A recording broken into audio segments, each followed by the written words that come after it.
Mark Rogers TV, the voice of college football, with a new little feature we hope you'll like called Stats, Facts, and Trends. Let's run them down from the weekend. But first, got to make sure that you like the video, comment below, share it out there on social media, and of course, subscribe right here to the voice of college football. Check out our Ohio State and Miami channels as well. All right.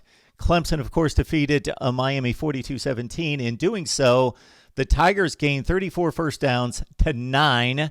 And also outgained the Canes 550-210.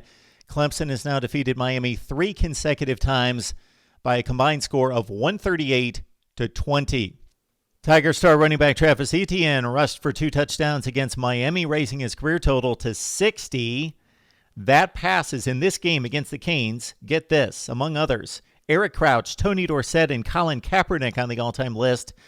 Etienne's 60 touchdowns rank now 11th all-time, tied with Royce Freeman. He also gained 149 yards on the ground. That raises his total career to 4,430.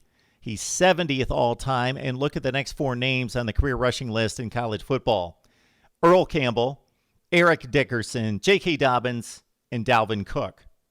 Alabama defeated Ole Miss 63-48. Nashi Harris had a career game. 23 carries, 206 yards, and 5 touchdowns, career highs in rushing and in touchdowns. His previous high in running the football, 146 yards in 2 games in 2019, LSU and Auburn. Najee Harris on the downside, though, lost his first career fumble in 441 attempts. He takes care of the football.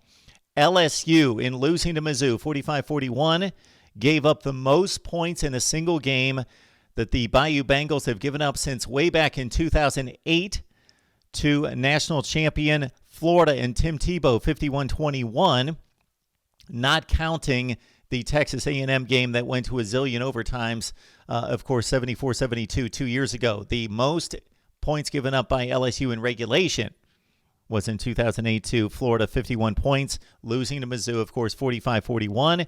LSU has now given up more points in 3 games to start the year than at any point in program history. Texas A&M upset Florida 41-38 on a last-second field goal. Jimbo Fisher wins his first game at Texas A&M against a top 5 ranked team. He's now 1-7 against such foes, having lost to Alabama, of course, the week before for a 3rd time.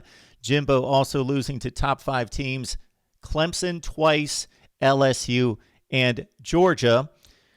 This is Texas A&M's first top 5 win period under any coach since going back to 2002 when they defeated number 1 Oklahoma, and that was a Reggie McNeil-led Texas A&M offense. McNeil threw 4 touchdowns against the Sooners. And by the way, Jimbo Fisher at Texas A&M, 4-8 now against ranked opponents.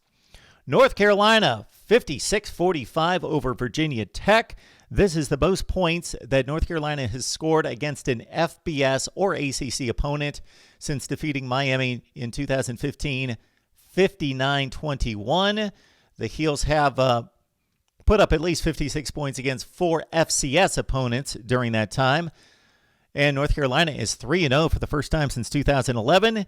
That team had defeated James Madison, Rutgers, and UVA to start the season, a season that would conclude at 7-6. And finally, Oklahoma place kicker Gabe Burchick missed a field goal at the end of the 3rd overtime that would have won the game against Texas. Of course, the Sooners eventually won anyway in the 4th overtime, and Burkic had made 73 consecutive kicks, both extra points and field goals, 73 straight before missing last week against Iowa State. He's now missed field goals in 2 consecutive games. He was the only place kicker in college football that made all of his kicks in 2019. Stats, facts, and trends right here at Mark Rogers TV, the voice of college football. We will see you soon.